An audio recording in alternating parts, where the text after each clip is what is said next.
Hey everyone, my blog posts this month have focused on resilience. And resilience is really such a key trait to develop, and it's developed over time by overcoming different challenges that we go through. And every time we get knocked down, really, we're able to pull ourselves back up, lift ourselves back up that much easier. And if I think back to our Everest expedition, and I had to choose one word that really separated those teams that were able to continue on or were successful in the end from those that weren't, it would be the word resilience. Almost every day there was some new horrific challenge. Sometimes it was physical, sometimes emotional, interpersonal, environmental, structural, whatever it was. And we have to be able to, after getting knocked down, take that step back up and say, how can we work with our current situation and continue on forward? And so there are different really types or areas of resilience, and the first really is mental resilience. And there are a lot of different aspects to this. First of all, problem solving is a huge key, and we're able to solve problems that much more effectively every time we go through a similar challenge. And that's a huge key to the mental. Another key to mental resilience, though, is managing our expectations and really focusing on the things that we're willing and able to change. So many of us focus on areas really that are outside of our control, we have no influence over, and we fill our minds with that, with this continuous rumination and worry. This is just lost energy.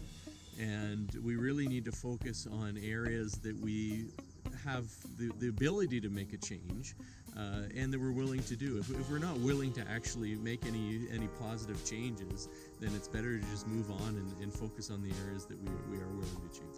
Another important area of resilience is physical resilience.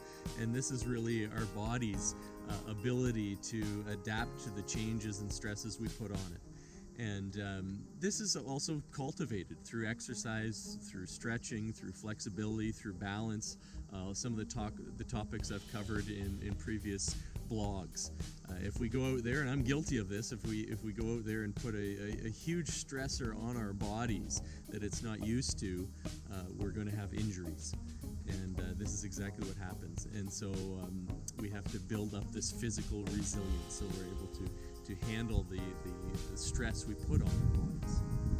It's important to realize, though, in terms of physical resilience, that it's really a continuous process, and this can be annoying in many instances, and that especially when it comes to flexibility, it seems like every morning it's almost starting over from the start. But if we are conscious and really persistent in our discipline, then we're able to have these small increases. The last area of resilience that I covered in this month's blog series was really on emotional resilience. And in today's society, it seems like more than ever, we just have a lot of different stressors. It's a fast-paced world we live in, and this leads to a lot of stress. There's just a lot of different things we have to concentrate on. Technology is paramount in today's society, and it leads to a lot of stress, and we have to learn to deal with these stressors. I've already talked about emotional intelligence in a previous blog series, and certainly building up our emotional intelligence is key to this. It's also about trying to see things through a different lens in terms of see things more from a positive lens. If we're continuously immersing ourselves in the negative, then we just get ourselves down. We continue to beat ourselves up. A lot of it is about adaptability in terms of being able to not fight against the reality that we're faced with in many cases. Sometimes we just have to let things go and go with the flow.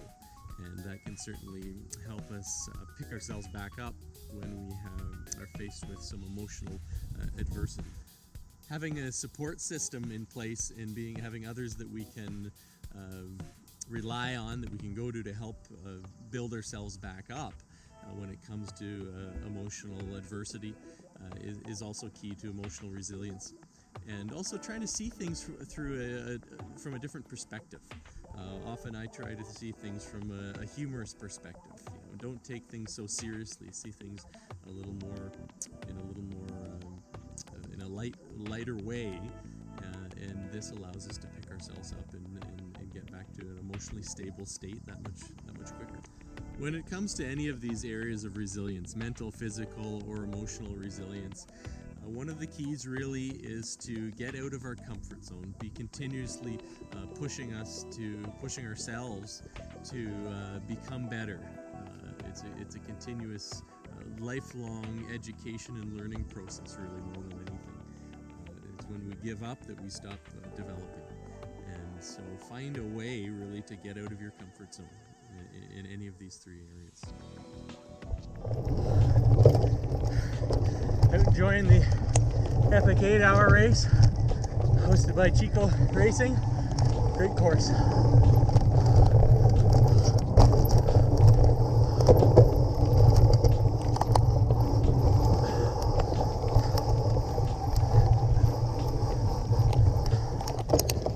Thank you. What, can I get by you there? Go. Can I get by on your left? Thank you. Thank you. Thank you. Have a good night.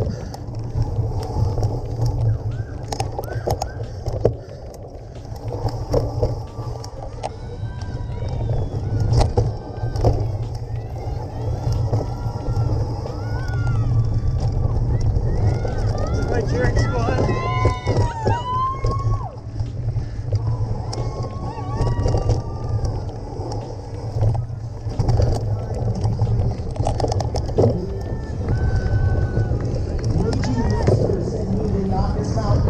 Great time, 29 minutes, 20 seconds, and Bazango.